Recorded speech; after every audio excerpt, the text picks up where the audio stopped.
Kalian mohon kesediaannya, keikhlasannya untuk menyebarkan ke sebanyak mungkin warga di seluruh Indonesia. Saat ini teman-teman sudah bisa masuk ke Google Play Store, lalu kemudian mendownload satu aplikasi yang namanya Warga Jaga Suara. Jadi saya dan teman-teman sudah membuat aplikasi yang namanya Warga Jaga Suara. Sejauh ini baru ada di Google Play Store. Karena teman-teman tahu sendiri mendapatkan izin aplikasi seperti ini untuk bisa masuk ke Apple, untuk masuk ke bisa di-download di iPhone, susah. Susah. Ini pemilik iPhone di sebelah saya ini. Dia merasa terdiskriminasi. Jadi terpaksa sepulang dari sini mampir ke toko gadget, beli Android. Sekarang sudah murah-murah Android. Nah jadi Warga Jaga Suara ini akan bisa dipakai oleh siapapun untuk 4 hal. Nomor 1, melaporkan potensi pelanggaran. Kenapa saya sebut potensi pelanggaran? Karena warga nggak tahu itu pelanggaran atau bukan gitu loh. Misalnya ada orang bagi-bagi bansos, terus kemudian kok stikernya paslon. Orang tidak tahu itu pelanggaran atau bukan. Padahal bansosnya itu bansos dari pemerintah. Nah itu namanya potensi pelanggaran kan. Makanya setiap orang yang melihat potensi pelanggaran itu boleh menggunakan salah satu features di aplikasi ini. Laporkan ke aplikasi itu. Ada ininya dengan sangat mudah. Semua potensi dilaporkan saja. Kami tidak akan menjadi partai atau tim pemenangan. Kami akan mengkoneksikan diri kami ke tim pemenangan dan partai-partai. Jadi kami akan melaporkan semua yang masuk ke dalam server aplikasi itu, lalu kemudian kami sebar ke seluruh stakeholders, termasuk yang dilaporkan berpotensi melanggar itu. Misalnya ada orang menerima bansos, tidak ada stikernya, tetapi yang membagikan bansos sambil bilang, ini dari Pak Jokowi. Jangan lupa putranya Pak Jokowi, calon wakil presiden Pak Prabowo, Mas Gibran. Lalu kemudian kalau Bapak Ibu mau berterima kasih, kami bisa sampaikan ke Pak Jokowi misalnya. Ini misalnya ada warga yang mengalami itu. Kan dia tidak tahu itu pelanggaran atau bukan. Laporkan saja.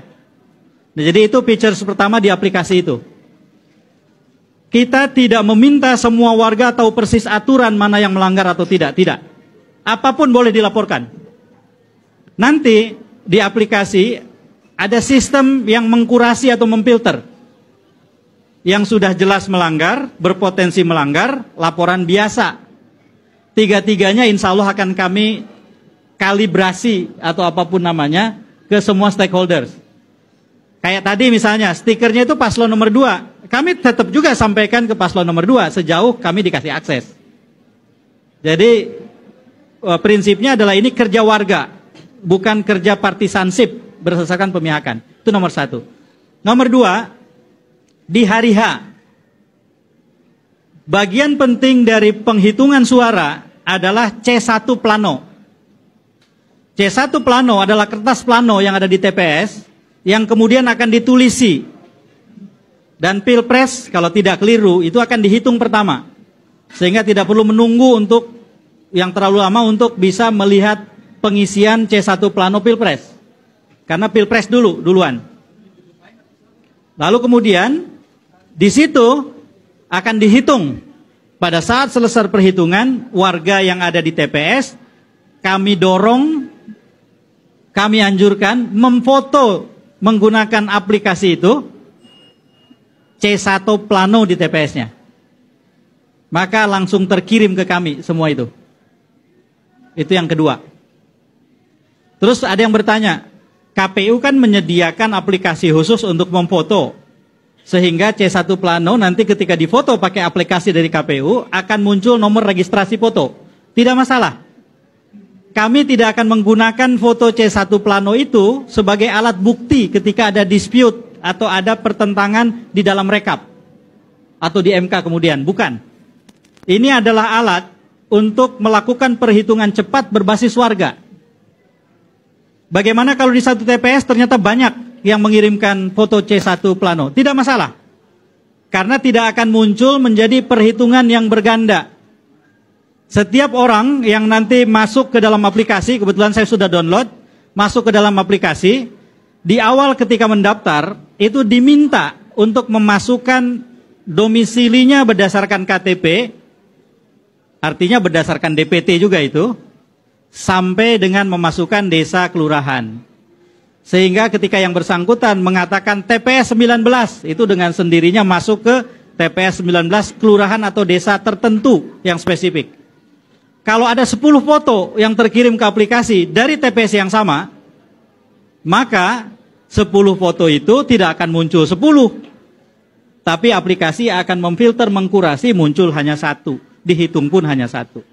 Justru yang 10 itu bisa dipakai untuk saling mengkonfirmasi. Jangan-jangan ada yang dengan cepat sudah bisa mengedit foto kan? Dikirim ke aplikasi, bisa saja kan? Kalau ada 10 lebih enak. Kok yang 1 beda sendiri? Kita buang yang 1, yang 9 yang sama kita ambil. Kira-kira begitu. Jadi foto C1 aplikasi. Saya yakin orang segaptek apapun kalau memfoto itu bisa gitu. Dan cukup memfoto langsung send, langsung terkirim ke server kami. Yang ketiga, nah ini sifatnya tidak wajib. Kami menyediakan cara juga mengisi formulir perhitungan suara Pilpres di TPS-nya, ada formulirnya.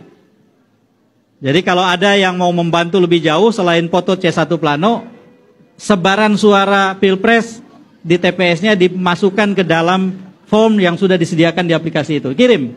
Nah, itu membantu kami. Nanti semua data tadi C1 yang dikirim plano, kemudian ada yang mengirim, itu saling kami jadikan alat untuk konfirmasi. Ditambah lagi dengan jaringan yang saya dan teman-teman miliki, kami juga akan berusaha untuk mendapatkan kopi C1, dokumen C1. Insya Allah sudah ada beberapa pihak yang dengan senang hati membantu. Saya terus terang sore ini datang ke pertemuan, antara lain ingin meminta mereka yang akan ikut pertemuan itu, yuk kita kolaborasi. Kalau nanti ada fotokopi C1 yang bisa kami akses, kami jadikan sebagai alat untuk mengecek satu dokumen dengan dokumen yang lain. Jadi yang kedua itu. Features yang kedua. Features yang ketiga, yang tadi yang ketiga ya, mengisi formulir. Yang keempat, ini feature tambahan. Bagi mereka yang ingin memasukkan data dirinya, tercatat sebagai bagian dari relawan warga jaga suara, itu dipersilahkan, didorong untuk memfoto jarinya yang sudah mencoblos, pakai aplikasi, lalu kemudian akan terdata. Jadi kami akan gunakan untuk kebutuhan tertentu ini. Foto-foto jari yang sudah ini. Tetapi ada pertanyaan. Saya golput, saya ingin jadi relawan, boleh nggak? Boleh. Maka foto jenis kedua yang boleh dikirim adalah yang seperti ini, Pancasila. Kebetulan tidak ada kandidat nomor 05 untuk Pilpres, jadi aman. Kalau Pileg kan ada, nomor 5 itu siapa ya? Nasdem ya? Nomor 5, oh Nasdem. Partai, kalau Pilpres kan tidak ada. Jadi kalau tidak mau memilih, boleh dengan jari 5 difoto, masuk aplikasi itu. Itulah 4 features. Kenapa dibikin sebegitu sederhananya? Semakin sederhana, semakin bisa digunakan. Semakin rumit, saya yakin semakin banyak orang yang kemudian lihat aplikasinya saja, itu sudah mengkeret gitu. Nah jadi mohon bantuan dari teman-teman untuk menyampaikan ke sebanyak mungkin pihak. Selamat datang Mas. Untuk mendownload aplikasi Warga Jaga Suara. Sekarang sudah ada di Google Play Store.